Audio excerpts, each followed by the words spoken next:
বিসমিল্লাহির রহমানির রহিম। প্রিয় শিক্ষার্থীবৃন্দ, আশা করি ভালো আছো। তোমাদের ভালো থাকার প্রত্যাশায় আমি এএসএম খবির হোসেন, সহকারী অধ্যাপক হিসাব বিজ্ঞান বিভাগ, শহীদ স্মৃতি সরকারি কলেজ, মুক্তাগাছা, ময়মনসিংহ। আজকে হিসাব বিজ্ঞান বিভাগ শহীদ স্মৃতি সরকারি কলেজের অনলাইন ক্লাসরুমে বিবিএ সম্মান দ্বিতীয় বর্ষ এবং বিকম পাস দ্বিতীয় বর্ষের শিক্ষার্থীদের সুস্বাগতম জানাচ্ছি। প্রিয় শিক্ষার্থীবৃন্দ, আশা করি ভালো আছো। তোমাদের ভালো থাকার প্রত্যাশায় আজকের ক্লাস শুরু করছি। প্রিয় শিক্ষার্থীবৃন্দ, আমরা ইতিপূর্বে আমাদের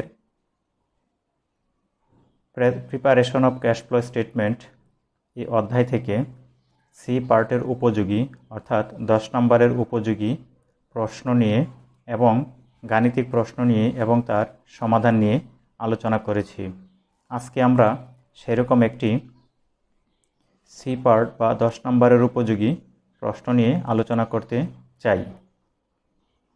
প্রিয় শিক্ষার্থীবৃন্দ, আমি তাহলে সমস্যাটি পড়ছি। The comparative balance sheet for Alpha Company as on December 31st are presented below. Alpha Company comparative balance sheet. Assets: cash, account receivable, merchandise, inventory. তারপরে রয়েছে ল্যান্ড, ইকুইপমেন্ট। এই হলো আমাদের অ্যাসেট। তো এই অ্যাসেটগুলো টোটাল হলো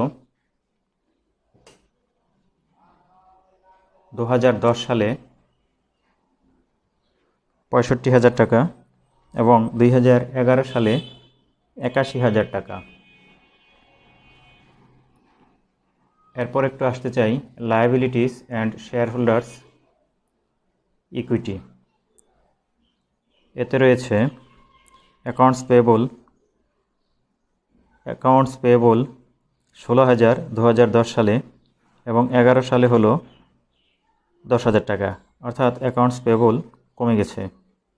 তারপরে রয়েছে লং টার্ম লোন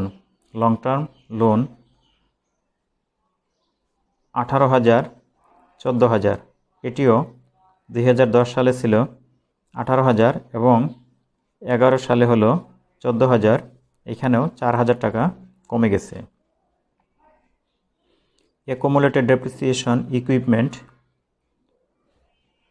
5,000 এবং 2011 সালে 7,000, এখানে 2,000 টাকা বেড়ে গেছে। কমন স্টক 12,000 2010 সালে এবং 11 সালে হলো 20,000। রিটেইনড আর্নিংস 14,000 আর হলো 30,000। এই হলো আমাদের liabilities and stock holders equity অংশ। এরপরে আমরা একটু আসতে চাই এডিশনাল ইনফরমেশন, যাকে আমরা সহজে বলি সমন্বয়। নেট ইনকাম ফর 2011 ওয়াজ টাকা 19,000। 2011 সালের নেট ইনকাম হলো 19,000 টাকা। অ্যান ইকুইপমেন্ট কস্টিং টাকা 5,000 with a book value of টাকা 4,000 was sold for টাকা 4,500.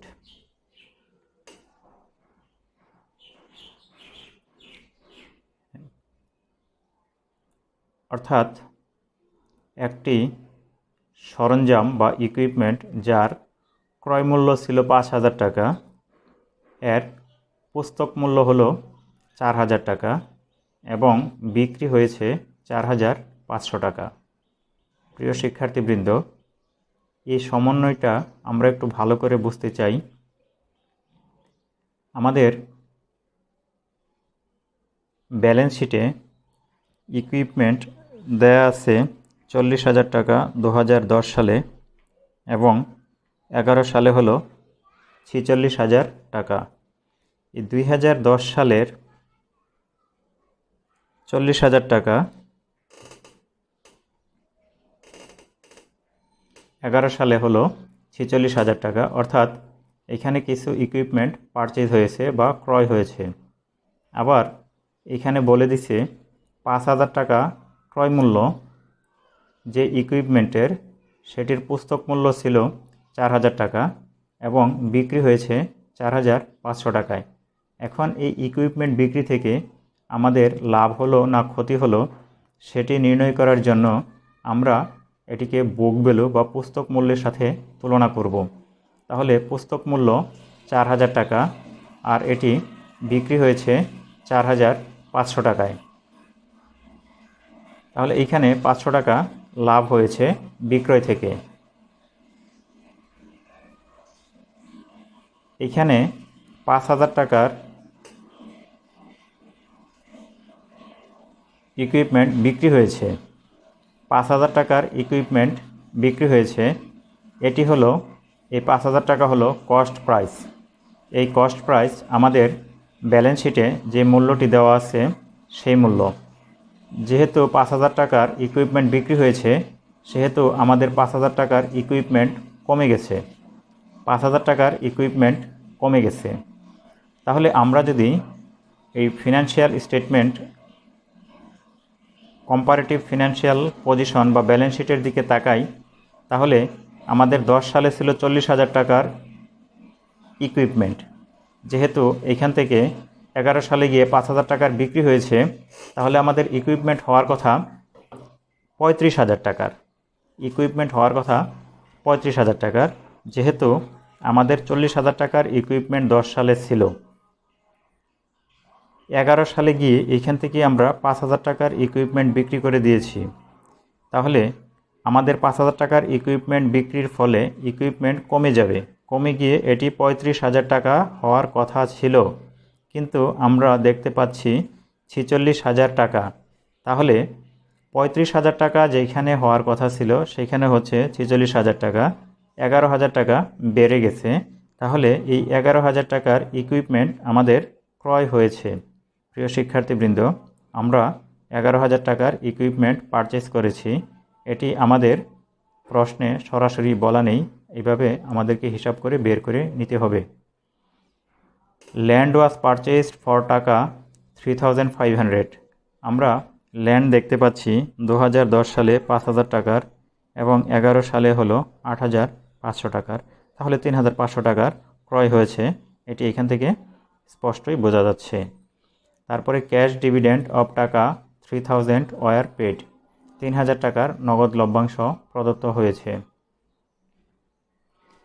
এখন ইনস্ট্রাকশন বা করণীয়, prepare a statement of cash flows for the year ended December 31, 2011 using indirect method. পরোক্ষ পদ্ধতি ব্যবহার করে 2011 সালের 31শে ডিসেম্বর তারিখের সমাপ্ত বছরের জন্য একটি নগদ প্রবাহ বিবরণী প্রস্তুত করতে হবে। শিক্ষার্থীবৃন্দ, আমরা এখন নগদ প্রবাহ বিবরণী প্রস্তুতের দিকে যেতে চাই। তো আমরা পূর্বে আলোচনা করেছি, আমরা যখন নগদ প্রবাহ বিবরণী প্রস্তুত করি তখন এইখানে আমাদের 3টি কার্যক্রম বা 3টি অ্যাক্টিভিটিজের মাধ্যমে আমরা এই স্টেটমেন্টটি প্রস্তুত করে থাকি। কার্যক্রম 3টি হলো, একটি হলো অপারেটিং অ্যাক্টিভিটিস, আরেকটি হলো ইনভেস্টিং অ্যাক্টিভিটিস এবং তৃতীয়টি হলো ফিনান্সিং অ্যাক্টিভিটিস। তো আমরা শুরুতেই আসি অপারেটিং অ্যাক্টিভিটিস। প্রিয় শিক্ষার্থীবৃন্দ, আমরা আগেই বলেছি অপারেটিং অ্যাক্টিভিটিসে আমাদের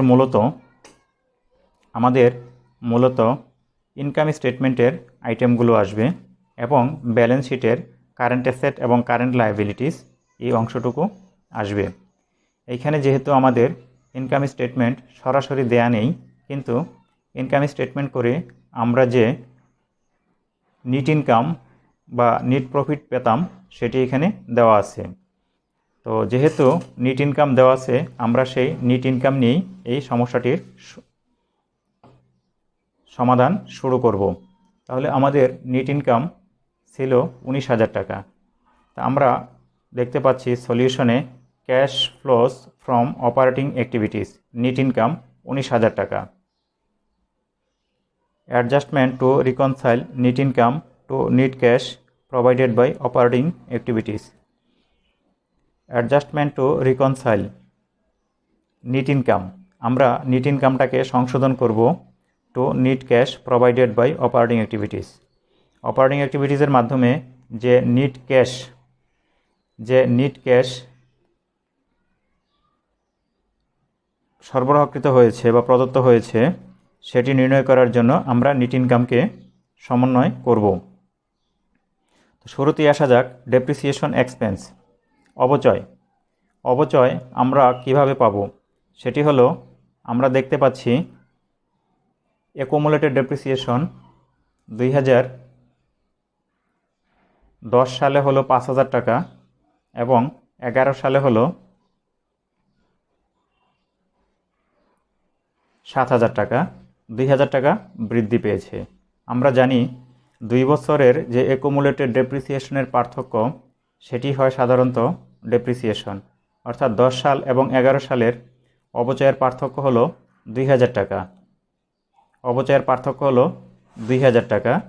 এই 2,000 টাকাই আমাদের অবচয় হওয়ার কথা ছিল, কিন্তু যেহেতু এইখানে একটি স্থায়ী সম্পদ বা ইকুইপমেন্ট বিক্রি হয়েছে, সেই বিক্রিত ইকুইপমেন্টের অ্যাকুমুলেটেড ডেপ্রিসিয়েশন এখানে যোগ করতে হবে। কারণ হলো, যখন কোনো সম্পদ বিক্রি হয়ে যায় সেই সম্পদের হিসাব আমরা বই থেকে মুছে ফেলি। তো আমরা যে ইকুইপমেন্টটি বিক্রি করেছি সেটির অ্যাকুমুলেটেড ডেপ্রিসিয়েশন ছিল 1,000 টাকা। সেটি কিভাবে হলো? আমরা যখন কস্ট প্রাইস এবং বুক ভ্যালু দেখি, এখানে যে ইকুইপমেন্টটি বিক্রি হয়েছে তার কস্ট প্রাইস ছিল 5,000 টাকা এবং বুক ভ্যালু ছিল 4,000 টাকা। তাহলে এখানে পার্থক্য হলো 1,000 টাকা। কস্ট প্রাইস এবং বুক ভ্যালুর ডিফারেন্সই হলো অ্যাকুমুলেটেড ডেপ্রিসিয়েশন। অর্থাৎ আমাদের যে ইকুইপমেন্টটি বিক্রি হয়েছে তার অ্যাকুমুলেটেড ডেপ্রিসিয়েশন ছিল 1,000 টাকা। এইটুকুকে আমরা হিসাব থেকে মুছে ফেলেছি, কিন্তু আমরা যখন ডেপ্রিসিয়েশন নির্ণয় করব তখন এই ডেপ্রিসিয়েশনটুকুকেও হিসাবভুক্ত করতে হবে। তাহলে আমরা ব্যালেন্স শিটে লায়াবিলিটিজের অংশে দুই অ্যাকুমুলেটেড ডেপ্রিসিয়েশনের পার্থক্য পেলাম 2,000 টাকা, আর বিক্রিত যে ইকুইপমেন্ট তার ডেপ্রিসিয়েশন হলো 1,000, মোট 3,000। এই 3,000 টাকা হলো ডেপ্রিসিয়েশন এক্সপেন্স। অ্যাকাউন্ট রিসিভেবল 10 সালে ছিল 4,000 এবং 11 সালে হলো 3,500 টাকা। এই অ্যাকাউন্ট রিসিভেবলের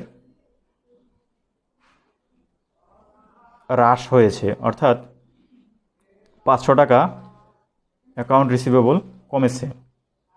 আমরা জানি যদি চলতি সম্পদ কমে যায় তাহলে এটিকে নেট ইনকামের সাথে অ্যাড করতে হয় বা যোগ করতে হয়। ইনক্রিজ ইন ইনভেন্টরি, যদি আমরা চলতি সম্পদের হ্রাস হলে নেট ইনকামের সাথে যোগ করি, তাহলে বৃদ্ধি হলে আমরা এটিকে বিয়োগ করব।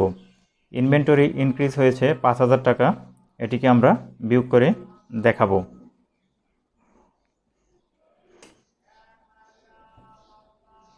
তারপর আসা যাক, এই হলো আমাদের কারেন্ট অ্যাসেট। এরপর আমরা দেখব কারেন্ট লায়াবিলিটিস হলো অ্যাকাউন্টস পেয়েবল। 16,000 টাকা ছিল 10 সালে এবং 11 সালে হলো 10,000 টাকা, 6,000 টাকা কমে গেছে। কারেন্ট লায়াবিলিটিস যদি কমে যায় তাহলে নেট ইনকাম থেকে বিয়োগ করতে হয়। ডিক্রিজ ইন অ্যাকাউন্টস পেয়েবল 6,000 টাকা আমরা বিয়োগ করে দেখিয়েছি। এখানে আরেকটি বিষয় আছে যেটি আমাদের নন ক্যাশ ট্রানজ্যাকশন, সেটি হলো profit on sell of equipment. অর্থাৎ আমরা যে ইকুইপমেন্ট বিক্রি করেছি 4,000 টাকা বুক ভ্যালু ছিল, সেটিকে আমরা বিক্রি করেছি 4,500 টাকায়, তাহলে 500 টাকা আমাদের প্রফিট বা লাভ হয়েছে। এই প্রফিট বা লাভ হলো নন ক্যাশ ট্রানজ্যাকশন, এটিকে আমরা নেট প্রফিটের সাথে যোগ করেছিলাম। যেহেতু এটি ক্যাশ ট্রানজ্যাকশন না, সেহেতু এটিকে আমরা বাদ দিয়ে ক্যাশ ফ্লো স্টেটমেন্ট প্রস্তুত করব। সেহেতু এই 500 টাকাকে আমরা বাদ দিয়েছি। বাদ দেওয়ার পরে আমাদের এই অপারেটিং অ্যাক্টিভিটিসের মাধ্যমে নিট ক্যাশ ফ্লো হলো 8,000 টাকা। নিট ক্যাশ ফ্লো হলো 8,000 টাকা। এটি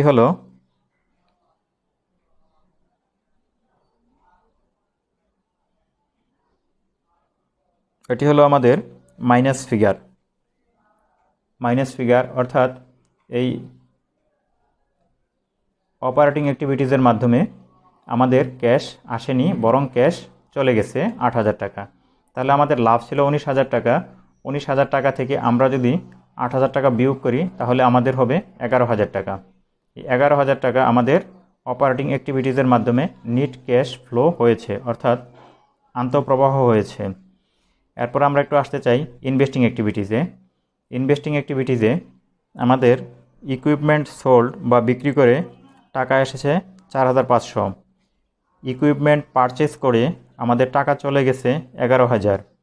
ল্যান্ড পারচেস করে আমাদের টাকা আউটফ্লো হয়েছে বা চলে গেছে 3,500 টাকা। তাহলে আমাদের টোটাল আউটফ্লো হয়েছে 14,500 টাকা আর ইনফ্লো হয়েছে 4,500 টাকা। তাহলে ফাইনালি এখান থেকে আমাদের ক্যাশ আউটফ্লো হয়েছে বা ক্যাশ প্রতিষ্ঠান থেকে চলে গেছে 10,000 টাকা। এরপর আমরা আসতে চাই একটু cash flows from financing activities. Dividend paid 3,000 টাকা। ডিভিডেন্ড পেইড, কোম্পানি তার শেয়ার হোল্ডারদেরকে লভ্যাংশ প্রদান করেছে। যে লভ্যাংশ প্রদান করেছে 3,000 টাকা। এই 3,000 টাকা প্রদানের ফলে এই ফিনান্সিং অ্যাক্টিভিটিসের মাধ্যমে ক্যাশের বা নগদের বহির্প্রবাহ হয়েছে 3,000 টাকা। এরপরে আসি শেয়ার ইস্যুড। আগে ছিল 12,000 টাকা, অর্থাৎ 10 সালে ছিল 12,000 টাকা এবং 11 সালে হয়েছে 20,000 টাকা, অর্থাৎ শেয়ার ইস্যু করে আমরা 8,000 টাকা এখানে আমরা গ্রহণ করেছি। তারপরে আসা যাক loan paid. Long term loan ছিল 18,000, 10 সালে, 11 সালে হয়েছে 14,000। লোন যেহেতু কমে গেছে তার মানে লোন পরিশোধ করা হয়েছে। লোন পরিশোধিত হয়েছে 4,000 টাকা। টাকা। তাহলে আমাদের এখানে আউটফ্লো হলো ডিভিডেন্ড পেইড 3,000 এবং লোন পেইড হলো 4,000, টোটাল 7,000। আর ইনফ্লো শেয়ার বিক্রি করে এসেছে 8,000। তাহলে টাকা এই অ্যাক্টিভিটিসের মাধ্যমে এসেছে 8,000 আর চলে গেছে 7,000। তাহলে ফাইনালি আমাদের টাকা এসেছে 1,000। এখন আমরা এই তিনটা অ্যাক্টিভিটিসের মাধ্যমে ফাইনালি কি হলো চলতি বছরের টাকার ইনফ্লো হলো না আউটফ্লো হলো সেটি দেখতে চাই। তাহলে আমাদের অপারেটিং অ্যাক্টিভিটিসের মাধ্যমে 11,000 টাকা ইনফ্লো হয়েছে। আমাদের অপারেটিং অ্যাক্টিভিটিসের মাধ্যমে ইনফ্লো হয়েছে 11,000 টাকা। ইনভেস্টিং অ্যাক্টিভিটিসের মাধ্যমে আউটফ্লো হয়েছে 10,000 টাকা, অর্থাৎ বহির্প্রবাহ হয়েছে 10,000 টাকা। আর ফিনান্সিং অ্যাক্টিভিটিসের মাধ্যমে ইনফ্লো হয়েছে 1,000 টাকা। তাহলে আমাদের টোটাল ইনফ্লো হয়েছে 12,000 এবং আউটফ্লো হয়েছে 10,000। ফাইনালি আমাদের এই বছরের কার্যক্রমের মাধ্যমে নগদ বৃদ্ধি পেয়েছে 2,000 টাকা। আর বছরের শুরুতেই নগদ ছিল 8,000 টাকা। তাহলে বছরের শেষে নগদ হলো 10,000 টাকা। এটি আমাদের ব্যালেন্স শিটে 2011 সালের যে ক্যাশ দেওয়া ছিল 10,000 টাকা তার সাথে মিলে গেল। তো প্রিয় শিক্ষার্থীবৃন্দ, যখনই আমাদের এই এন্ডিং ক্যাশ ব্যালেন্স শিটের চলতি বছরের ক্যাশ ব্যালেন্সের সাথে মিলে যায় তখনই আমরা ধরে নিব যে আমাদের অঙ্কটি সঠিক হয়েছে। তো প্রিয় শিক্ষার্থীবৃন্দ, আমি আশা করি তোমরা আমার আলোচনা বুঝতে পেরেছ। এই আলোচনা বুঝতে যদি কারো কোথাও সমস্যা হয় তোমরা আমাদের এই ফেসবুক পেজে কমেন্টে প্রশ্ন করবে, আমি নেক্সট ক্লাসে উত্তর দেওয়ার চেষ্টা করব। সেই পর্যন্ত তোমরা ভালো থেকো, সুস্থ থেকো, এই প্রত্যাশায় সবাইকে ধন্যবাদ জানিয়ে আজকের ক্লাস শেষ করছি।